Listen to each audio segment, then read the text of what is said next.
Item number 1 माननीय वित्त मंत्री श्रीमती निर्मला सीतारमण जी।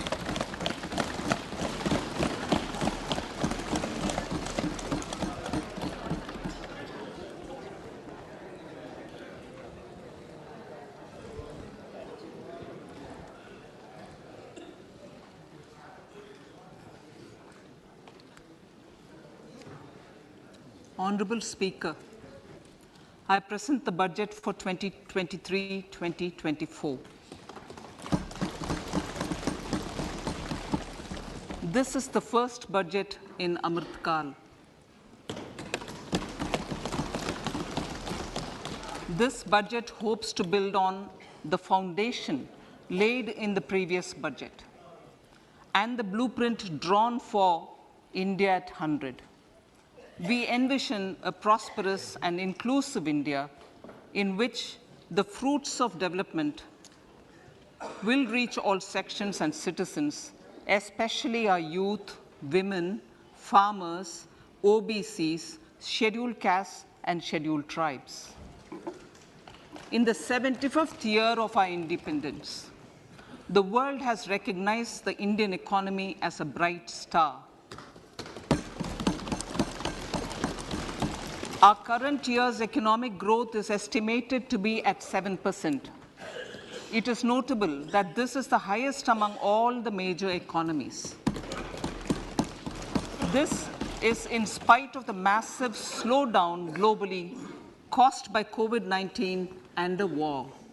The Indian economy is therefore on the right track and despite a time of challenges, heading towards a bright future.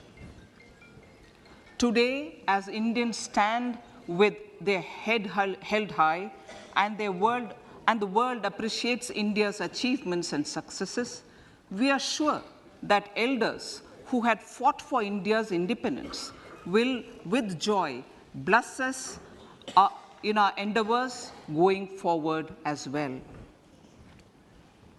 Our focus on wide-ranging reforms and sound policies implemented through Sabka Prayas, resulting in Jan Bhagidari and targeted support to those in need, helped us perform well in trying times.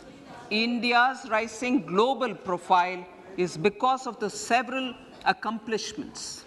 Unique world-class digital public infrastructure, example, Aadhaar, CoWIN, and UPI.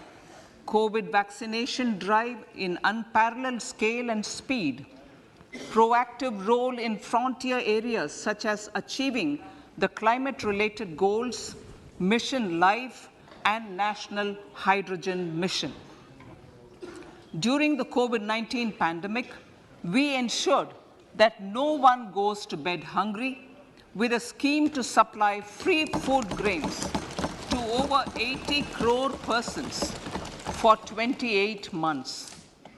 Continuing our commitment to ensure food and nutritional security, we are implementing from 1st January 2023 a scheme to supply free food grain to all Antyodaya and priority households for the next 1 year. Under PM Garib Kalyan Anna Yojana, the entire expenditure of about 2 lakh crore will be borne by the central government. In these times of global challenges, the G20 presidency gives us a unique opportunity to strengthen India's role in the world economic order. With the theme of Vasudhaiva Kutumbakam, we are steering an ambitious, people-centric agenda to address global challenges and to facilitate sustainable economic development. The government's efforts since 2014 have ensured for all citizens a better quality of life and life of dignity. The per capita income has more than doubled to 1.97 lakh rupees. In these 9 years, the Indian economy has increased in size from being 10th to 5th largest in the world. We have significantly improved our position as well as a well-governed and innovative country with a conducive environment for business as reflected in several global indices. We have made a significant progress in many sustainable development goals. The economy has become a lot more formalized as reflected in the EPFO membership, more than doubling to 27 crore and rupees 7,400 crore digital payments of 126 lakh crore rupees through UPI in 2022. The efficient implementation of many schemes with universalization of targeted benefits has resulted in inclusive development. Some of the schemes are 11.7 crore household toilets under Swachh Bharat mission, which is achieved, 9.6 crore LPG connections under Ujjwala, 220 crore COVID vaccination of 102 crore persons, 47.8 crore PM Jan Dhan bank accounts, insurance cover for 44.6 crore persons under PM Suraksha Bima and PM Jeevan Jyoti Yojana, and cash transfer of 2.2 lakh crores of rupees to 11.4 crore to over 11.4 crore farmers under PM Kisan Samman Nidhi. Our vision for the Amrit Kal includes technology-driven and knowledge-based economy with strong public finances and a robust financial sector. To achieve this, Jan Bhagidari through Sabka Saath, Sabka Prayas is essential. The economic agenda for achieving this vision focuses on three things. First, facilitating ample opportunities for citizens, especially the youth, to fulfill their aspirations. Second, providing strong impetus to growth and job creation. And third, strengthening macroeconomic stability. To service these focus areas in our journey to India at 100, we believe that the following 4 opportunities can be transformative during Amrit Kal. Economic empowerment of women. Deen Dayal Antyodaya Yojana National Rural Livelihood Mission has achieved remarkable success by mobilizing rural women into 81 lakh self-help groups. We will enable these groups to reach the next stage of economic empowerment through formation of large producer enterprises or collectives, with each having several thousand members and managed professionally. They will be helped with raw materials supply and for better design, quality, branding, and marketing of their products. Through supporting these policies, they will be enabled to scale up their operations to serve the large consumer markets, as has been the case with the several startups growing into unicorns. PM Vishwakarma Kaushal Samman, PM Vikas.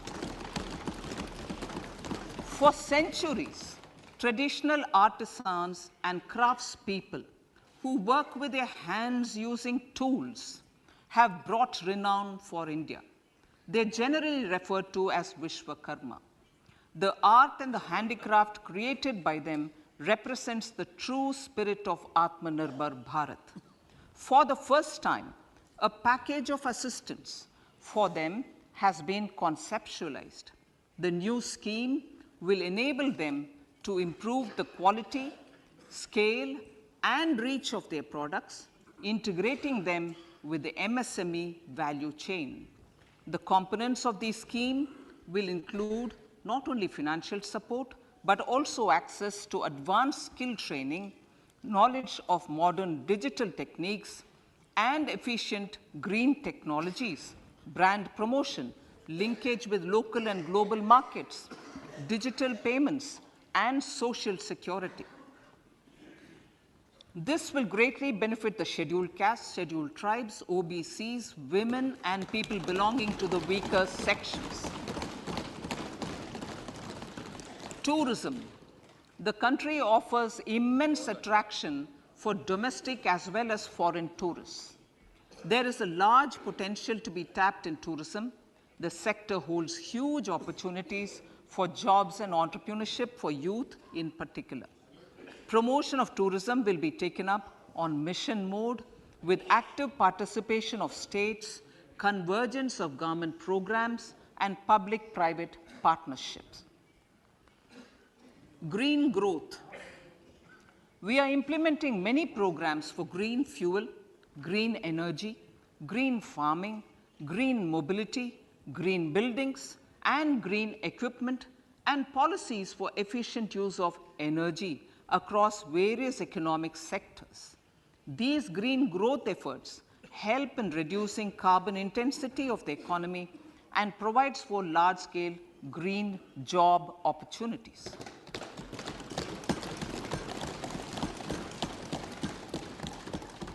Priorities of this budget. The budget adopts the following 7 priorities.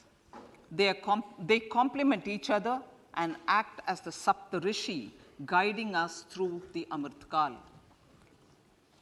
Inclusive development, reaching the last mile, infrastructure and investment, unleashing the potential, green growth, youth power, and financial sector. I now speak on the priority number 1, inclusive development. The government's philosophy of Sabka Saath, Sabka Vikas has facilitated inclusive development covering in specific farmers, women, youth, OBCs, scheduled castes, scheduled tribes, Divyangjan, and economically weaker sections, and overall priority for the underprivileged, Vanchiton ko Variyata. There has also been a sustained focus on Jammu Kashmir, Ladakh, and the Northeast. This budget builds on those efforts. Digital public infrastructure for agriculture. Digital public infrastructure for agriculture will be built as an open source, open standard, and interoperable public good. This will enable inclusive farmer-centric solutions through relevant information services for crop planning and health, improved access to farm inputs, credit and insurance, help for crop estimation, market intelligence, and support for growth of agri-tech industry and startups.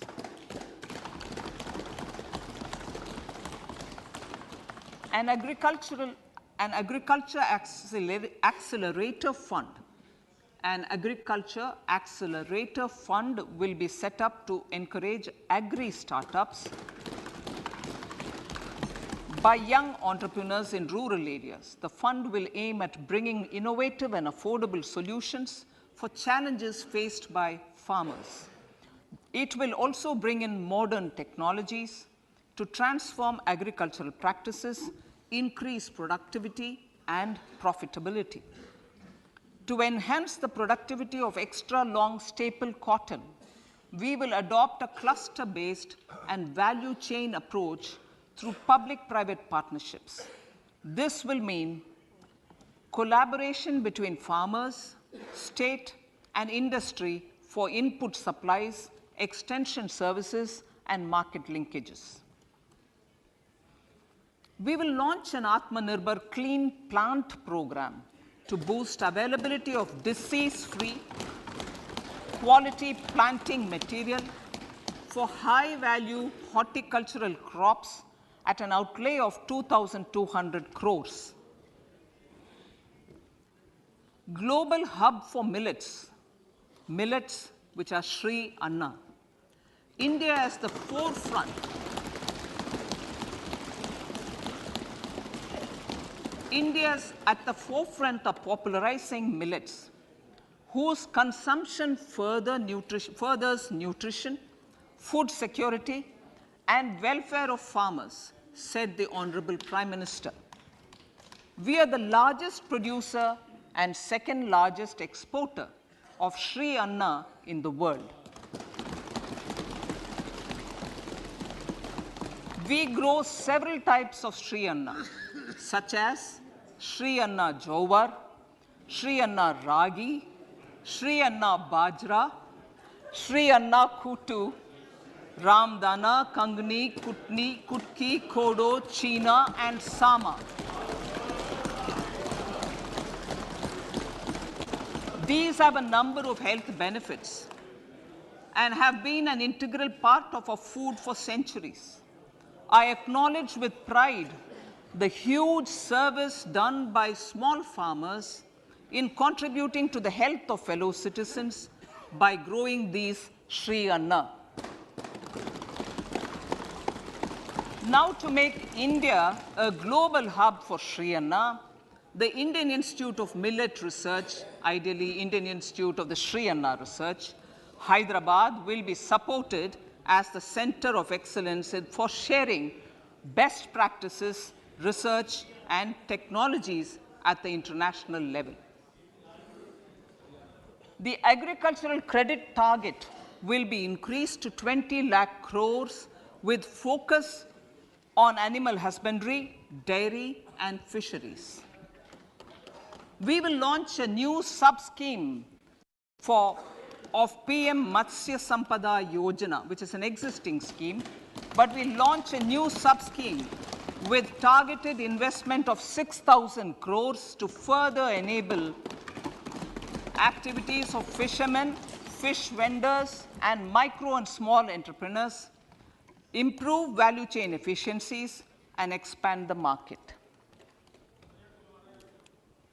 For farmers, especially small and marginal farmers and other marginalized sections, the government is promoting cooperative-based economic development model. A new Ministry of Cooperation was formed with a mandate to realize the vision of Sahkar se Samriddhi. To realize this vision, the government has already initiated computerization of 63,000 primary agricultural credit societies with an investment of 2,560 crores, 2,516 crores. In consultation with all the stakeholders and the states, model bylaws for PACS were formulated, enabling them to become multi-purpose PACS. A national cooperative database is being prepared for countrywide mapping of cooperative societies. With this backdrop, we will implement a plan to set up massive decentralized storage capacity.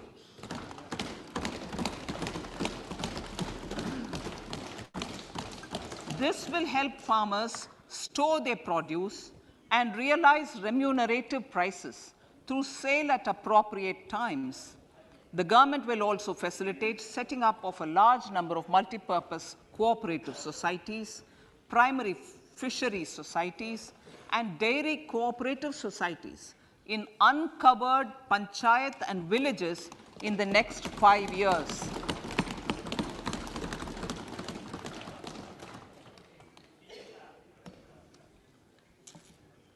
Health, education, and skilling. 157 new nursing colleges will be established in co-location with the existing 157 medical colleges established since 2014.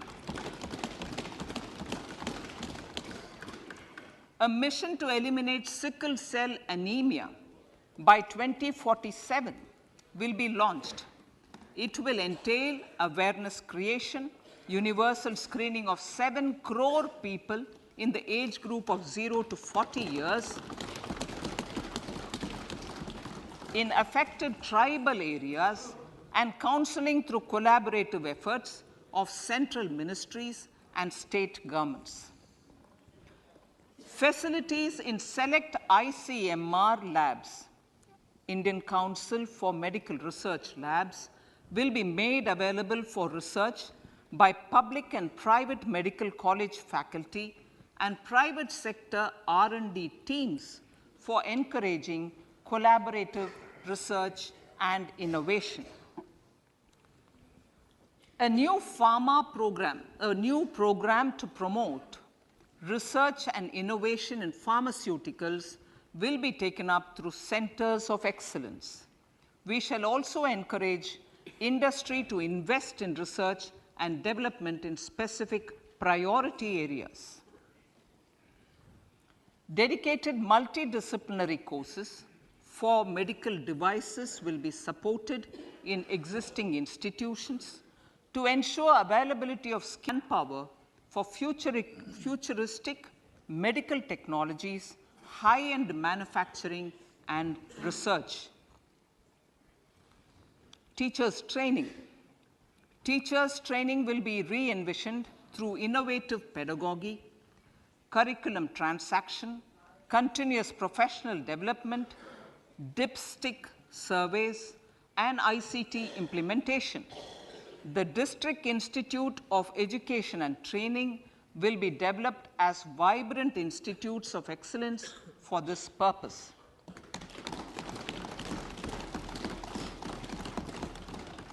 National Digital Library for Children and Adolescents. A National Digital Library for Children and Adolescents will be set up for facilitating availability of quality books across geographies, languages, genres, and levels, and device-agnostic accessibility. States will be encouraged to set up physical libraries for them at panchayat and ward levels and provide infrastructure for accessing the National Digital Library resources. Additionally, to build a culture of reading and to make up for pandemic time learning loss, the National Book Trust, the Children's Book Trust, and other sources will be encouraged to provide and replenish non-curricular titles in regional languages and in English to these physical libraries. Collaboration with NGOs that work in literacy will also be a part of this initiative to inculcate financial literacy. Financial sector regulators and organizations will be encouraged to provide age-appropriate reading material to these libraries. I move to priority 2, reaching the last mile. Prime Minister Vajpayee's government had formed the Ministry of Tribal Affairs and the Department of Development of Northeast Region to provide a sharper focus to the objective of reaching the last mile.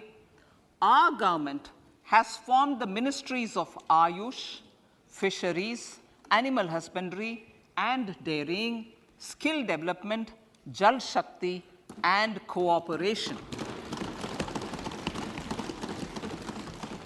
Building on the success of the Aspirational Districts program, the government has recently launched the Aspirational Blocks program, covering 500 blocks for saturation of essential government services across multiple domains such as health, nutrition, education, agriculture, water resources, financial inclusion, skill development, and basic infrastructure. Manya Speaker, sir, Pradhan Mantri PVTG, which is Primitive Vulnerable Tribal Groups, development mission is being launched.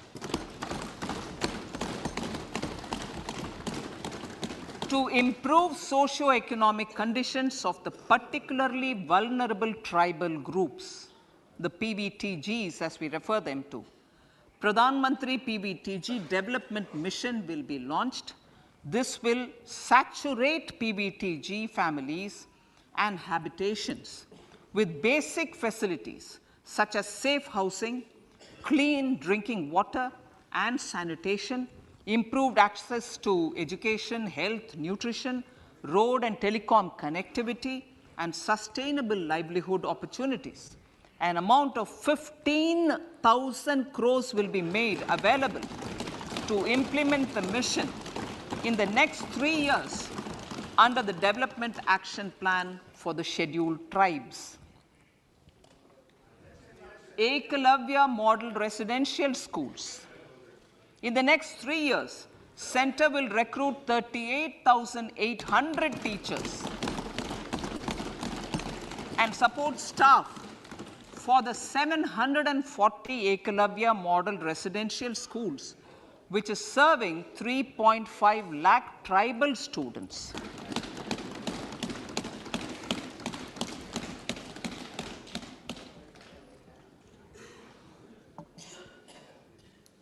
In the drought-prone central regions of Karnataka, central assistance of 5,300 crore will be given to Upper Bhadra project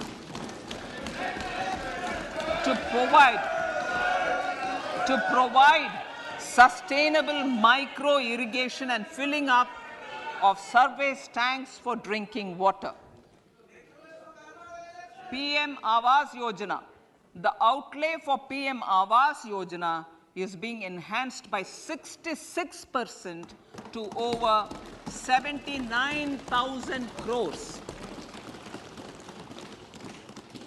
Bharat Shared Repository of Inscriptions will be set up in a digital epigraphy museum with digitization of 1 lakh ancient inscriptions in the first stage. Support for poor prisoners. For poor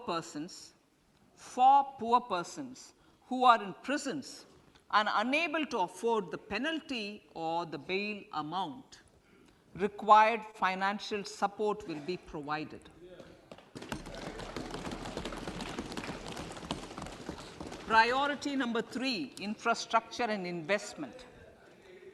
Investments in infrastructure and productive capacity have a large multiplier impact on growth and employment. After the subdued period of the pandemic, private investments are growing again.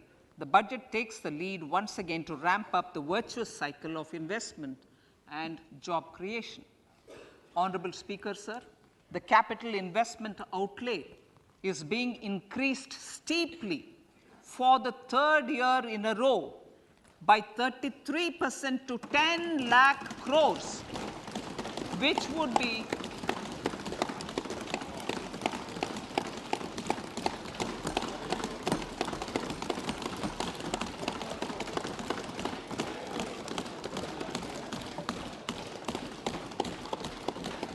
which would be 3.3% of GDP. This will almost be 3 times the outlay made in 2019-20.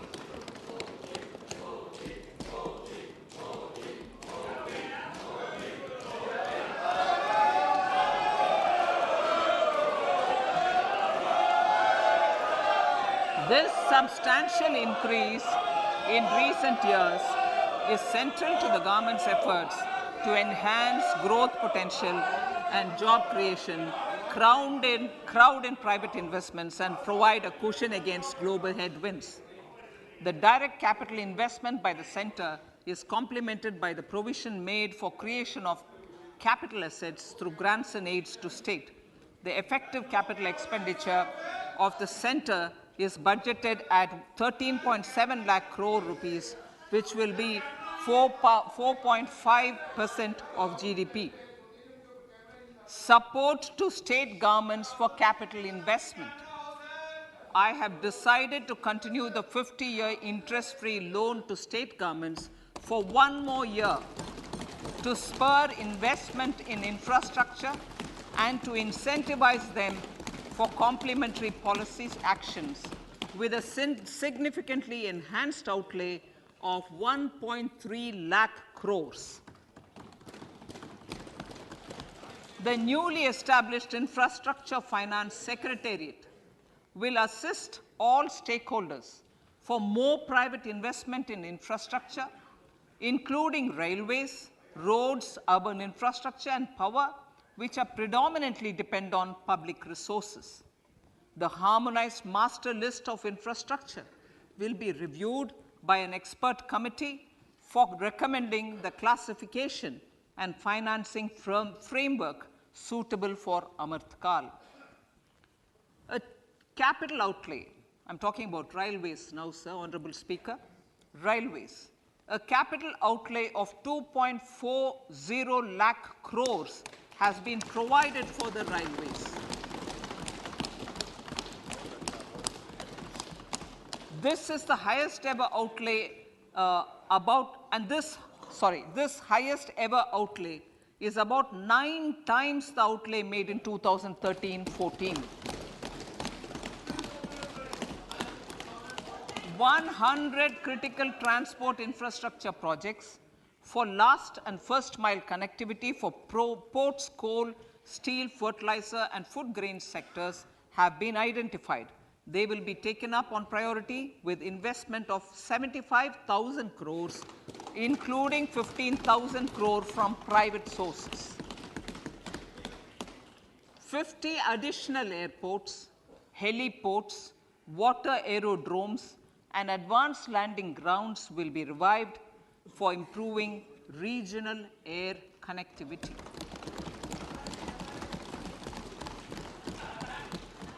Sustainable cities for tomorrow.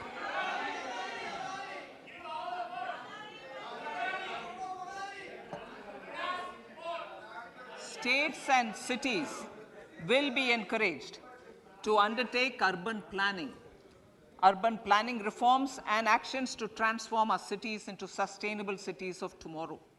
This means efficient use of land resources, adequate resources for urban infrastructure, transit-oriented development, enhanced availability and affordability of urban land, and opportunities for all. Through property tax governance reforms and ring-fencing user charges on urban infrastructure, cities will be incentivized to improve their creditworthiness for municipal bonds. Like the RIDF, an Urban Infrastructure Development Fund will be established through use of priority sector lending shortfall. This will be managed by the National Housing Bank and will be used by public agencies to create urban infrastructure in Tier 2 and Tier 3 cities. States will be encouraged to leverage resources from the grants of the 15th Finance Commission as well as existing schemes to adopt appropriate user charges while accessing the UIDF. We expect to make available 10,000 crore rupees per annum for this purpose. All cities and towns will be enabled for 100% mechanical desludging of septic tanks and sewers to transition from manhole to machine hole mode.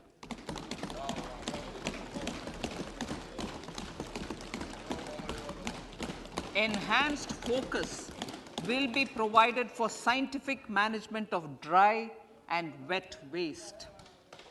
Honorable Speaker, sir, our Prime Minister had said, good governance is the key to a nation's progress.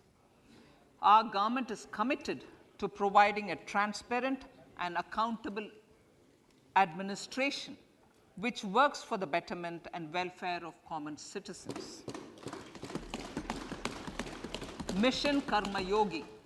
Under Mission Karma Yogi, Center, states, and the union territories are making and implementing capacity building plans for civil servants. The government has also launched an integrated online training platform, I Got Karma Yogi, to provide continuous learning opportunities for lakhs of government employees to upgrade their skills and facilitate people-centric approach. Sir, for enhancing ease of doing business, more than 39,000 compliances have been reduced, and more than 3,400 legal provisions have been decriminalized. For furthering the trust-based governance, we have introduced the Jan Vishwas Bill to amend 42 central acts. This budget proposes a series of measures to unleash the potential of our economy. Centers of Excellence for Artificial Intelligence. For realizing the vision of Make AI in India and Make AI Work for India, 3 centers of excellence for artificial intelligence will be set up in top educational institutions. Leading industry players will partner in conducting interdisciplinary research, develop cutting-edge applications, and scalable problem solutions in the areas of agriculture, health, and sustainable cities. This will galvanize an effective AI ecosystem and nurture quality human resources in the field. National Data Governance Policy to unleash innovation and research by startups and academia. A national data governance policy will be brought out. This will enable access to anonymized data. The KYC process will be simplified, adopting a risk-based instead of one-size-fits-all approach. The financial sector regulators will also be encouraged to have a KYC system fully amenable to meet the needs of digital India. One-stop solution for identity and address updating. A one-stop solution for reconciliation and updating of identity and address of individuals maintained by various government agencies, regulators, and regulated entities will be established using DigiLocker service and Aadhaar as foundational identity. Speaker, sir, common business identifier. For the business establishments required to have a permanent account number, the PAN will be used as the common identifier for all digital systems of specified government agencies. This will bring ease of doing business, and it will be facilitated through a legal mandate. For obviating the need for separate submission of same information to different government agencies, a system of unified filing process will be set up. Such filing of information or return in simplified forms on a common portal will be shared with other agencies as per the filer's choice. Vivad Se Vishwas 1, relief for MSMEs. In cases of failure by MSMEs to execute contracts during the COVID period, 95% of the forfeited amount relating to the bid or performance security will be returned to them by government and government undertakings. This will provide relief to the MSMEs. Vivad Se Vishwas 2, settling contractual disputes. To settle contractual disputes of government and government undertakings, wherein arbitral award is under challenge in a court, a voluntary settlement scheme with standardized terms will be introduced. This will be done by offering graded settlement terms depending on pendency level of the dispute.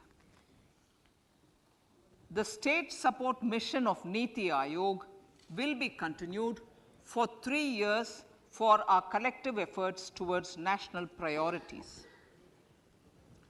Result-based financing. To better allocate scarce resources for competing development needs, the financing of select schemes will be changed on a pilot basis from input-based to result-based. E-courts. For efficient administration of justice, phase 3 of e-courts projects phase 3 of the e-courts project will be launched with an outlay of 7,000 crores.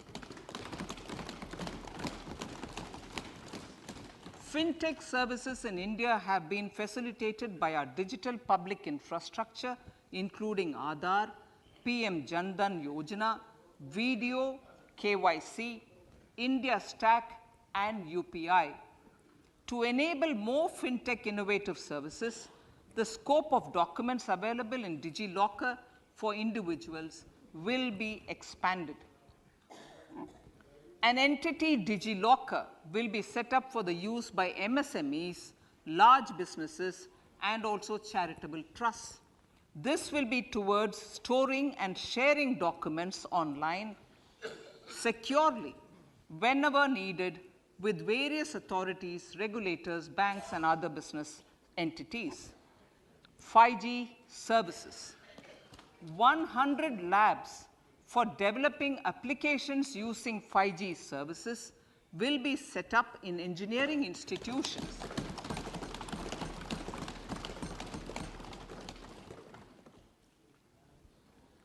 To realize a new range of opportunities, business models, and employment potential, the labs will cover, among others, applications such as smart classrooms, precision farming, intelligent transport systems, and healthcare applications. Lab-grown diamonds. Lab-grown diamonds is a technology and innovation-driven emerging sector with high employment potential.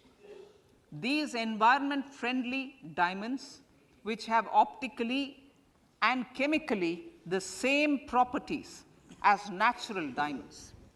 To encourage indigenous production of LGD, lab-grown diamond seeds and machines, and to reduce import dependency, a research and development grant will be provided to one of the IITs for 5 years.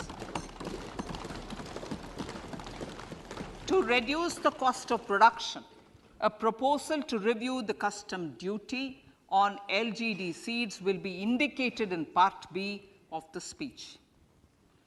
I come to the fifth priority, Honorable Speaker, sir, green growth. Honorable Prime Minister has given a vision for life or lifestyle for environment to spur a movement of environmentally conscious lifestyle. India is moving forward firmly for the Panchamrit, the net zero carbon emission by 2070 to usher in green industrial and economic transition. This budget builds on our focus on green growth. The recently launched National Green Hydrogen Mission, with an outlay of 19,700 crores, will facilitate transition of the economy to low carbon intensity, reduce dependence on fossil fuel imports, and make the country assume technology and market leadership in this sunrise sector. Our target is to reach an annual production of 5 MMT by 2030. Energy transition. This budget provides for 35,000 crores for priority capital investment towards energy transition and net zero objectives and energy security by Ministry of Petroleum and Natural Gas. To steer the economy on sustainable development path, battery energy storage systems with capacity of 4,000 MWH will be supported with viability gap funding. A detailed framework for pumped storage projects will also be formulated. Renewable energy evacuation. The interstate transmission system for evacuation and grid integration of 13 gigawatt renewable energy from Ladakh will be constructed with investment of 20,700 crore, including central support of 8,300 crores. Green credit program. For encouraging behavioral change, a green credit program will be notified under the Environment Protection Act. This will incentivize environmentally sustainable and responsive actions by companies, individuals, and local bodies, and help mobilize additional resources for such activities. PM Program for Restoration, Awareness, Nourishment, and Amelioration of Mother Earth, PM Pranam, will be launched to incentivize states and union territories to promote alternative fertilizers and balanced use of chemical fertilizers. Go Bardhan scheme.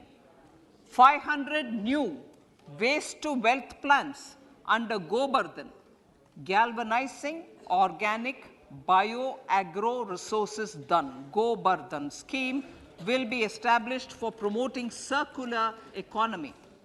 These will include 200 compressed biogas plants, including 75 plants in urban areas, and 300 community or cluster-based plants at a total investment of 10,000 crores.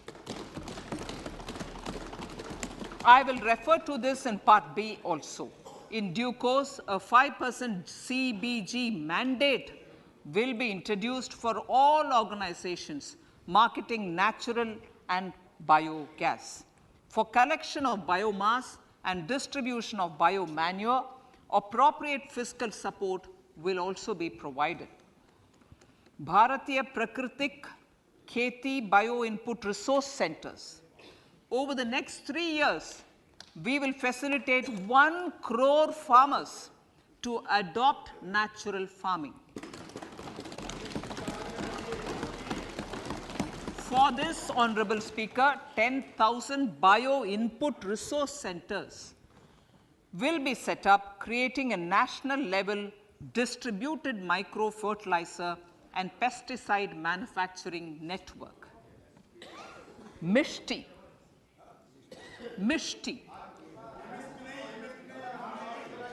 Building on India's success in afforestation, mangrove initiative for shoreline habitats and tangible incomes, Mishti, will be taken up for mangrove plantation along the coastline and on salt pan lands wherever feasible through convergence between Manrega, Campa Fund and other sources. Amrit Dharohar. Wetlands are vital ecosystems which sustain biological diversity. In his latest Mann Ki Baat, the Prime Minister said, now, I quote, now the total number of Ramsar sites in our country has increased to 75, whereas before 2014, there were only 26, unquote. Local communities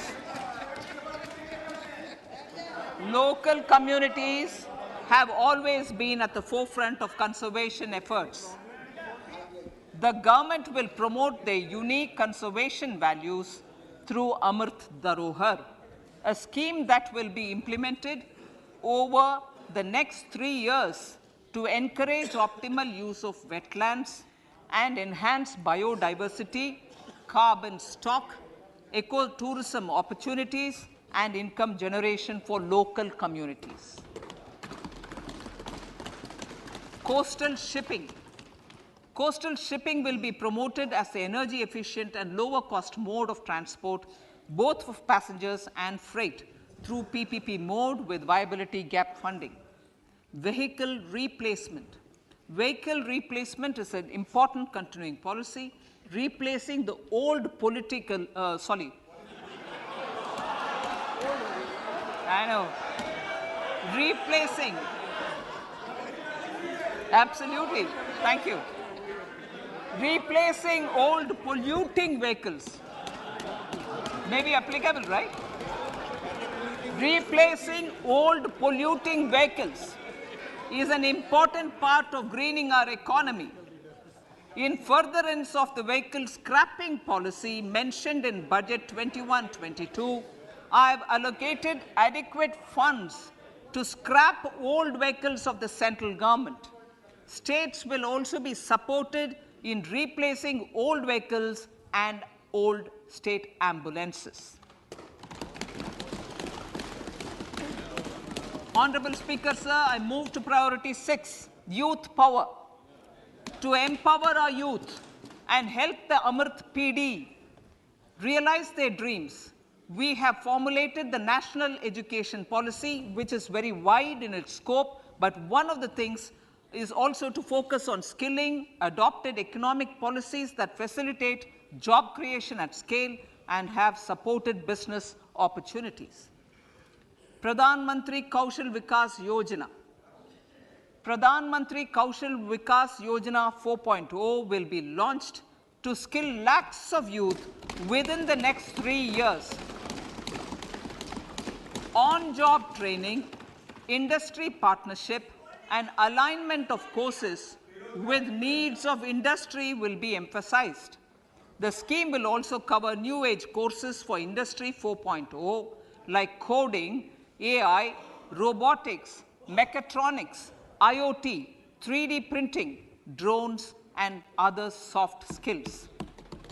To skill youth for international opportunities, 30 Skill India International Centers will be set up across different states. The digital ecosystem for skilling will be further expanded with the launch of a unified Skill India digital platform for enabling demand-based formal skilling, linking with employers including MSMEs, and facilitating access to entrepreneurship schemes. To provide stipend support to 47 lakh youths in 3 years, direct benefit transfer under a pan-India national apprenticeship promotion scheme will be rolled out. Tourism. Honorable Speaker, sir, with an integrated and innovative approach, at least 50 destinations will be selected through challenge mode. In addition to aspects such as physical connectivity, virtual connectivity, tourist guides, high standards for food streets, and tourist security, all the relevant aspects would be made available on an app to enhance tourist experience. Every destination would be developed as a complete package. The focus of development of tourism would be on domestic as well as foreign tourists.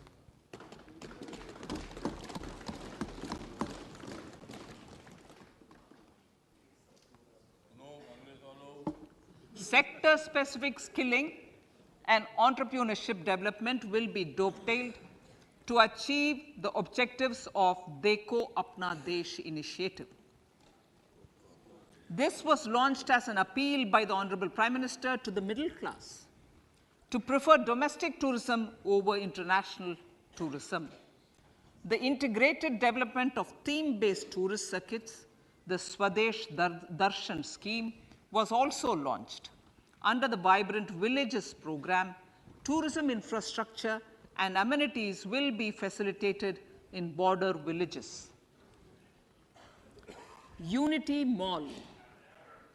States will be encouraged to set up a Unity Mall in their state capital or most prominent tourism center or the financial capital for promotion and sale of their one district, one product and GI products and other handicraft products, and for providing space for such products of all other states as well. Sir, priority number 7, financial sector. Our reforms in the financial sector and innovative use of technology have led to financial inclusion at scale, better and faster service delivery, ease of access to credit, and participation in financial markets. This budget proposes to further these measures. Credit guarantee for MSMEs. Last year, I proposed revamping of the credit guarantee scheme for the MSMEs. I am happy to announce that the revamped scheme will take effect from 1st April 2023 through infusion of 9,000 crores in the corpus.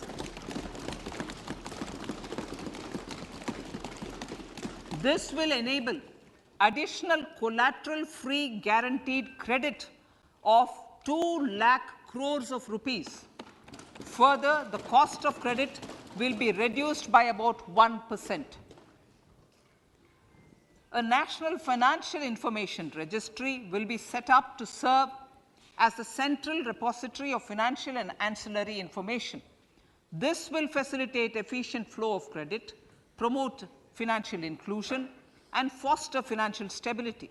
A new legislative framework will govern this credit public infrastructure and will be designed in consultation with the RBI.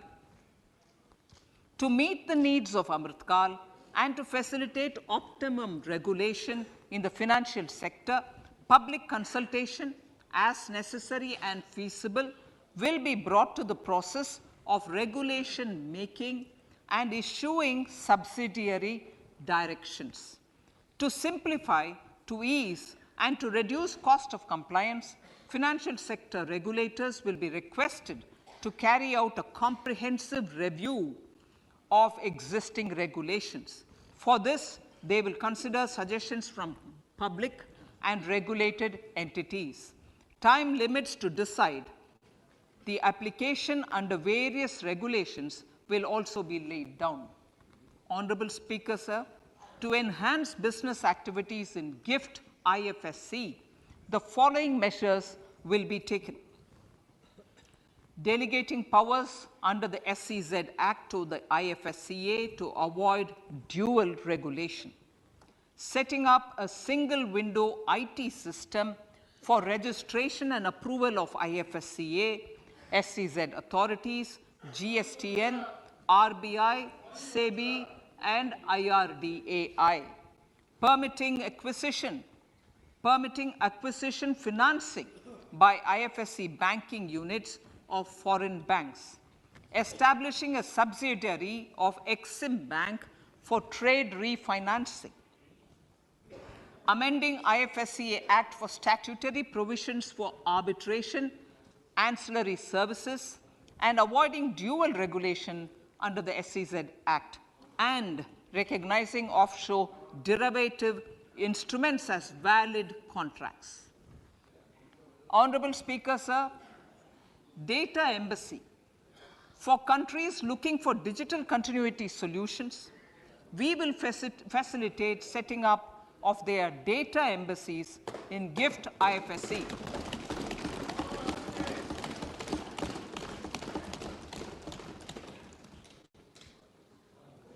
Improving governance and investor protection in banking sector.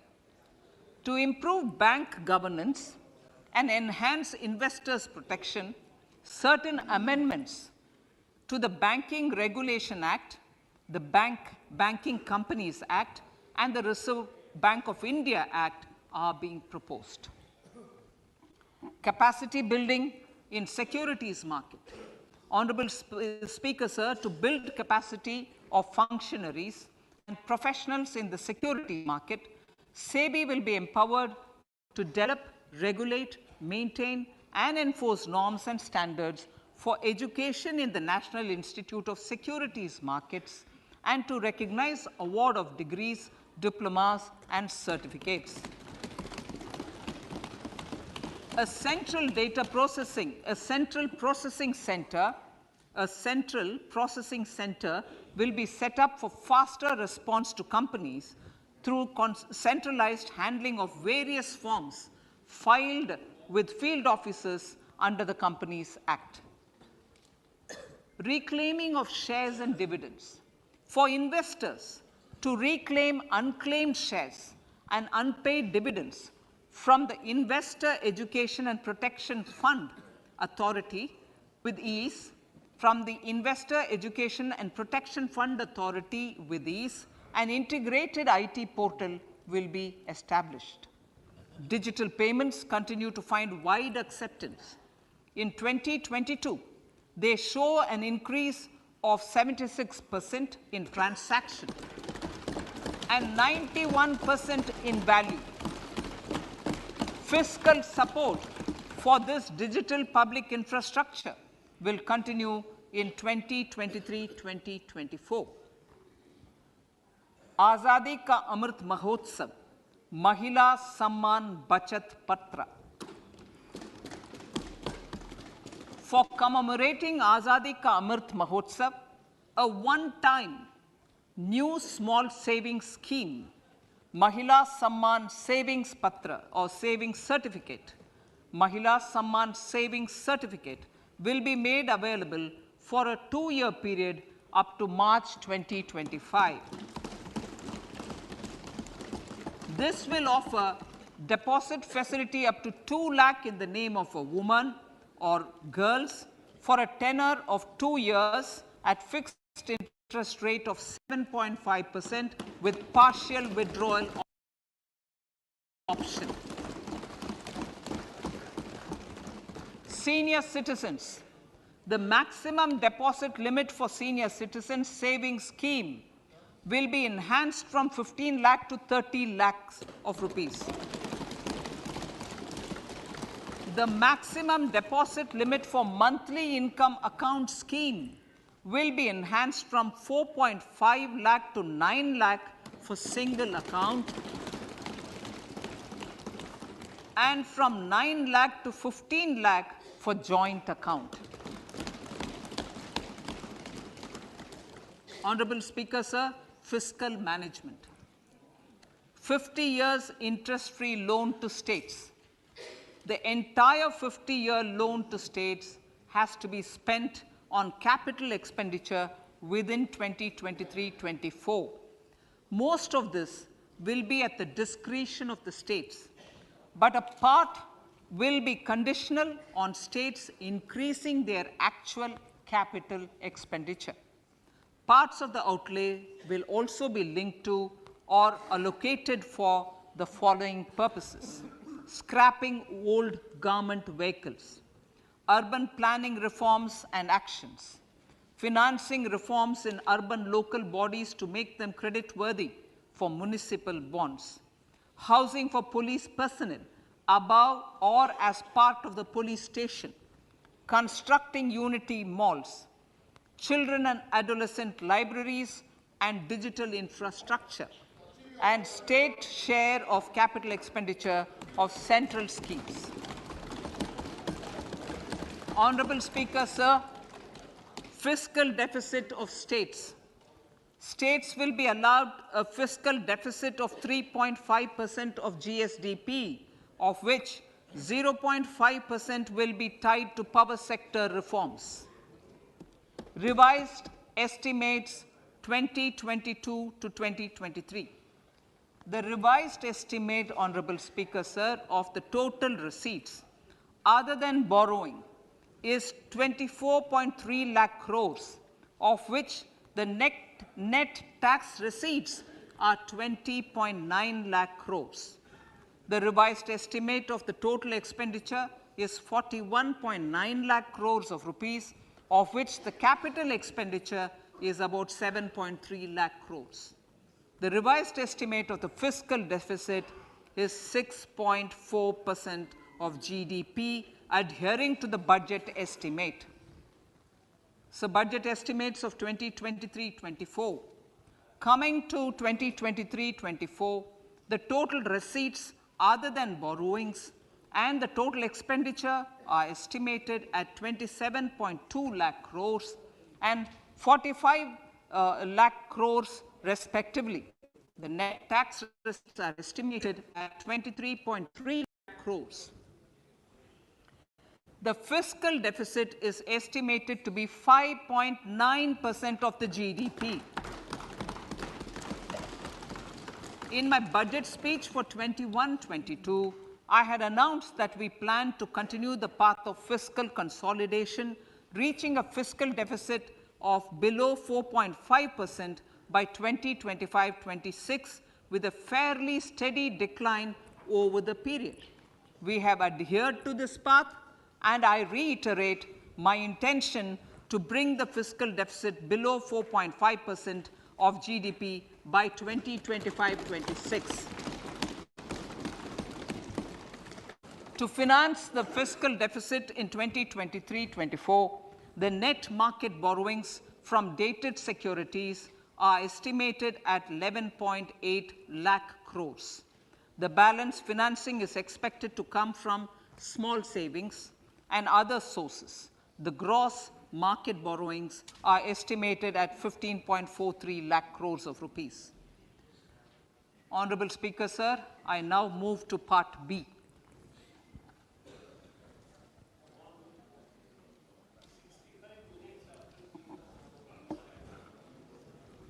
Indirect taxes.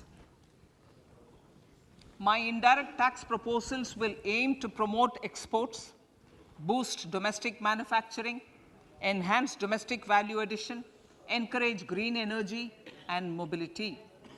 A simplified tax structure with fewer tax rates helps in reducing compliance burden and improving tax administration. I propose to reduce the number of basic customs duty rates on goods other than textiles and agriculture from 21 to 13.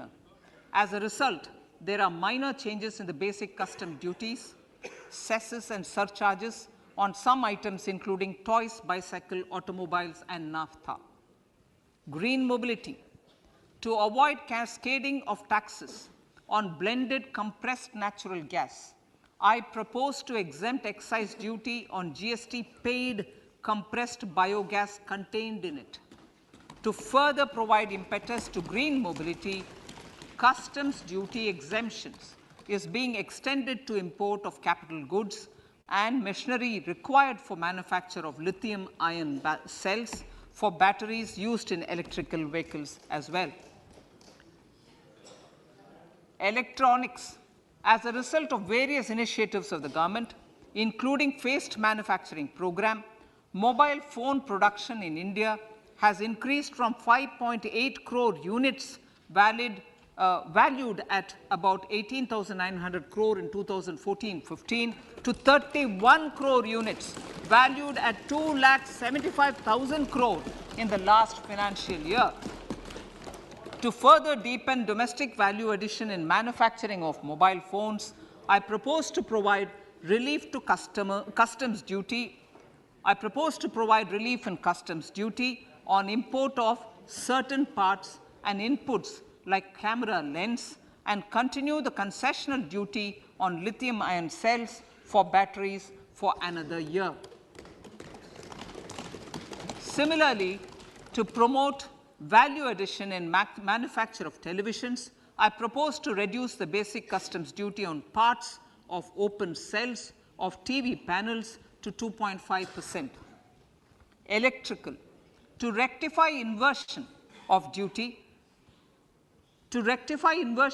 structure and encourage manufacturing of electric kitchen chimneys, the basic custom duty on electric kitchen chimney is being increased from 7.5% to 15%, and that on heat coils for these is proposed to be reduced from 20% to 15%. Chemicals and petrochemicals. Denatured ethyl alcohol is used in chemical industry. I propose to exempt basic customs duty on it. This will also support the ethanol blending program and facilitate an endeavor for energy transition. Basic customs duty is also being reduced on acid-grade fluorospar from 5% to 2.5% to make the domestic fluorochemicals industry competitive. Further, the basic customs duty on crude glycerin for use in manufacture of epichlorohydrin is proposed to be reduced from 7.5% to 2.5%.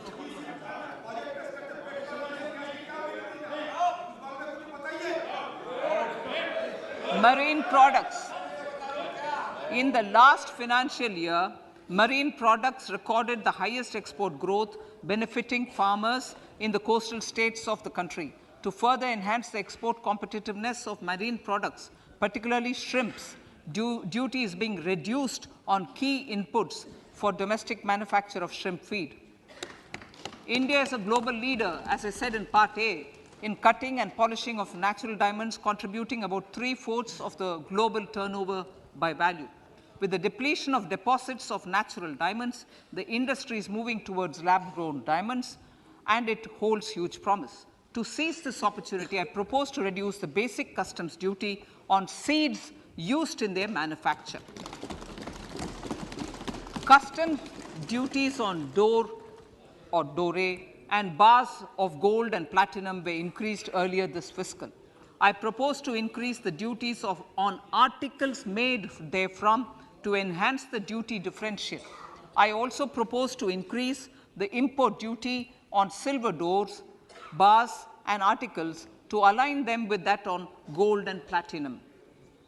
To facilitate availability of raw materials for the steel sector, exemptions from basic custom duty on raw materials for manufacture of CRGO steel, ferrous scrap, and nickel cathode is being continued.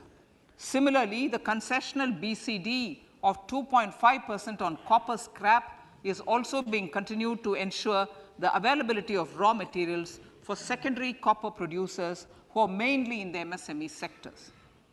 Compounded rubber.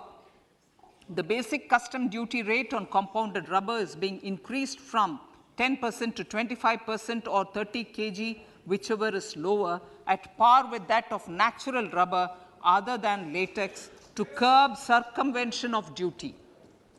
Cigarettes.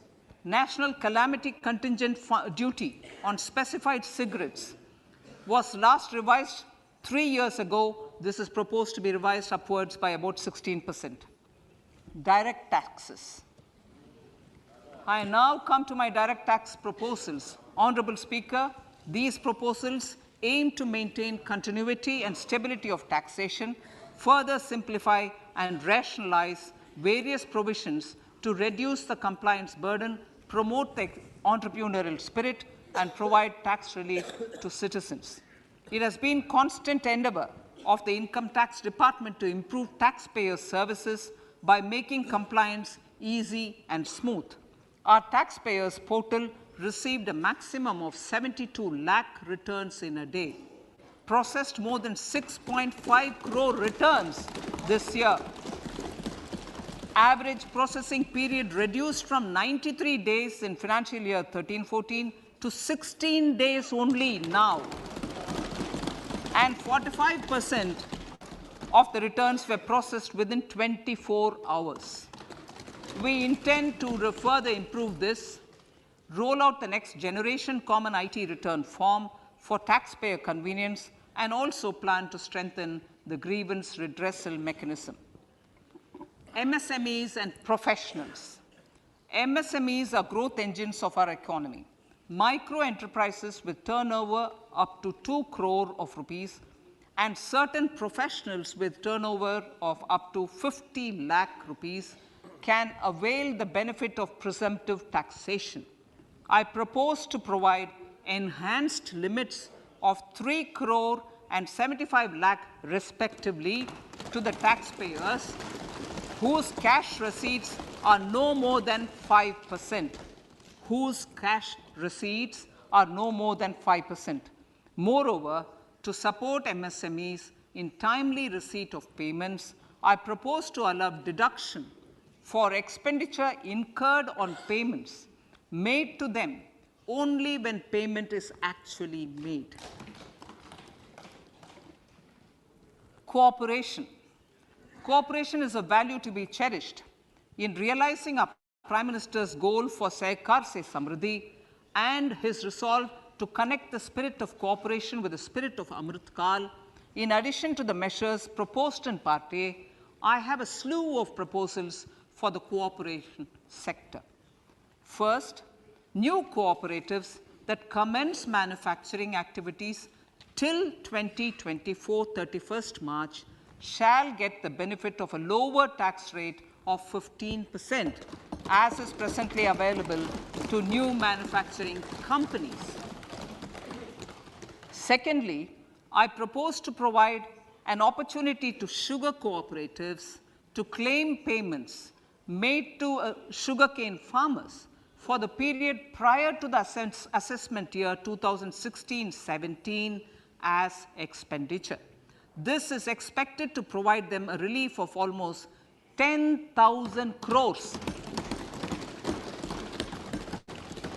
Thirdly, I am providing a higher limit of 2 lakh per member for cash deposits to loans in cash by primary agricultural cooperative societies and primary cooperative agriculture and rural development banks. I repeat that. Thirdly, I am providing a higher limit of 2 lakh per member for cash deposits to and loans in cash by primary agricultural cooperative societies and primary cooperative agricultural and rural development banks. Similarly, a higher limit of 3 crore for TDS on cash withdrawal is being provided to cooperative societies. Startups.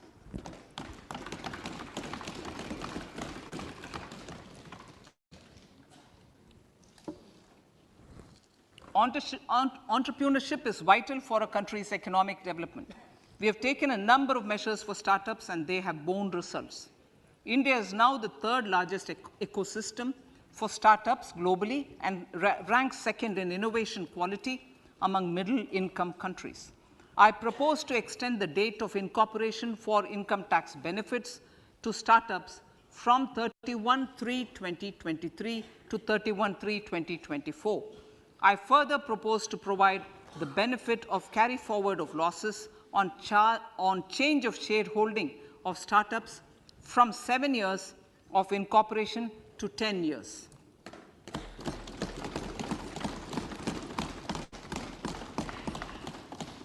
To reduce the pendency of appeals at commissioner level, I propose to deploy about 100 joint commissioners for disposal of small appeals. We shall also be more selective in taking up cases for scrutiny of returns already received this year. Better targeting of tax concessions. For better targeting of tax concessions and exemptions, I propose to cap deduction from capital gains on investment in residential house under Section 54 and Section 54F to 10 crores.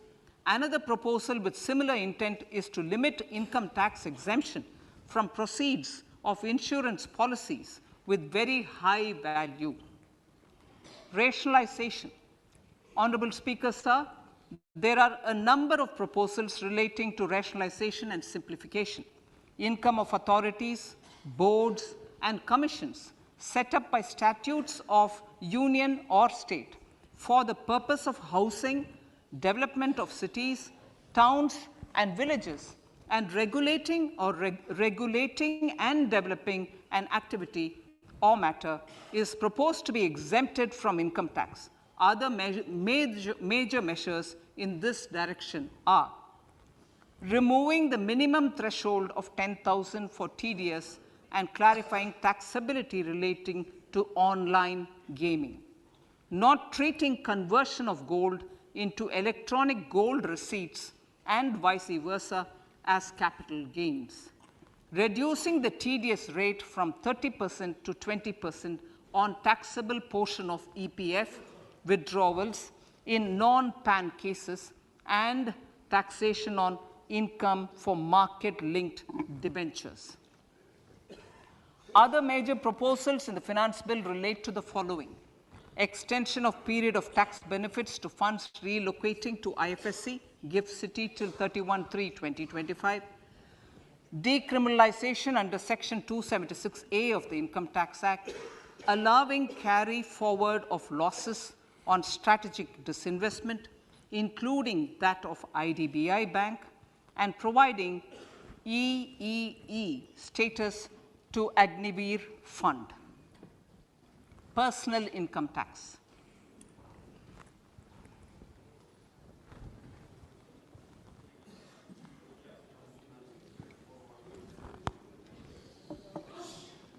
Now I come to what everyone is waiting for. Personal income tax. I have 5 major announcements to make in this regard. These primarily benefit our hard-working middle class. The first one concerns rebate. Currently, those with income up to 5 lakh do not pay any tax, do not pay any income tax in both old and new regimes. I propose to increase the rebate limit to 7 lakhs in the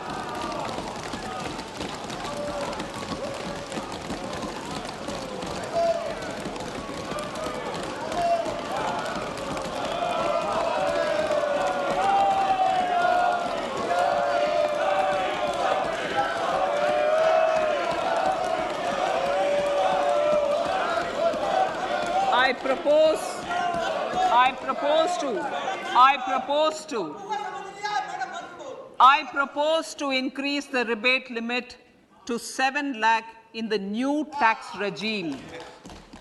Thus, persons in the new tax regime with income up to 7 lakhs will not have to pay any tax at all. The second proposal relates to middle class individuals. I had introduced in the year 2020 the new personal income tax regime with 6 income slabs starting from 2.5 lakh. I propose to change the tax structure in this regime by reducing the number of slabs to 5 and increasing the tax exemption limit to 3 lakhs. The new tax rates are 0 to 3 lakh, nil; 3 to 6 lakhs, 5%; 6 to 9 lakhs, 10%; 9 to 12 lakh, 15%; 12 to 15 lakhs, 20%; and above 15 lakhs, 30%. This will provide major relief to all taxpayers in the new regime. An individual with an annual income of 9 lakhs will be required to pay only 45,000 rupees. This is only 5% of his or her income. It is a reduction of 25% on what he or she is required to pay now. That is 60,000. So in the place of 60,000, it is now only 45,000.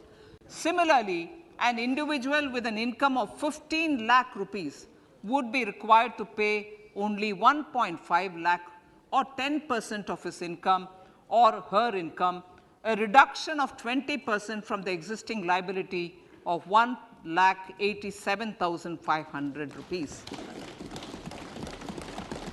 My third proposal is for the salaried class and the pensioners, including family pensioners, for whom I propose to extend the benefit of standard deduction to the new tax regime. Each salaried person with an income of 15.5 lakh rupees or more will thus stand to benefit by 52,500 rupees. My fourth announcement in personal income tax is regarding the highest tax rate, which in our country is 42.74%. This is among the highest in the world. I propose to reduce the highest surcharge I propose to reduce the highest surcharge rate from 37% to 25% in the new tax regime.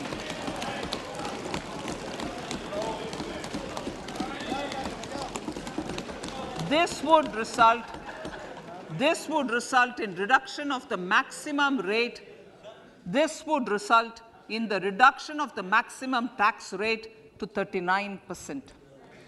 Lastly, the limit of 3 lakh rupees for tax exemption on leave encashment on retirement of non-government salaried employees was last fixed in the year 2002, when the highest basic pay in the government was only 30,000 rupees per month. In line with the increase in the government salaries, I am proposing to increase this limit to 25 lakh rupees.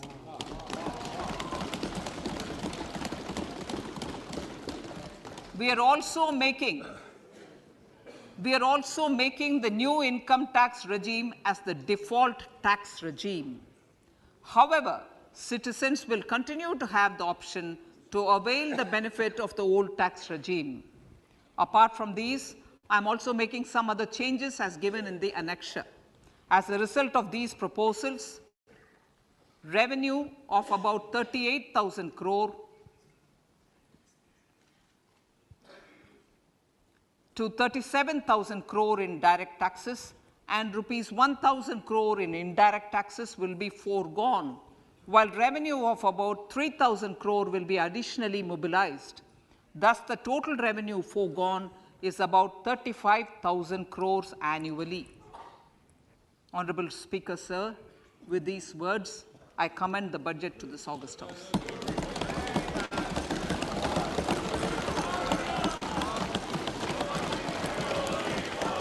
One hour, 25 minutes.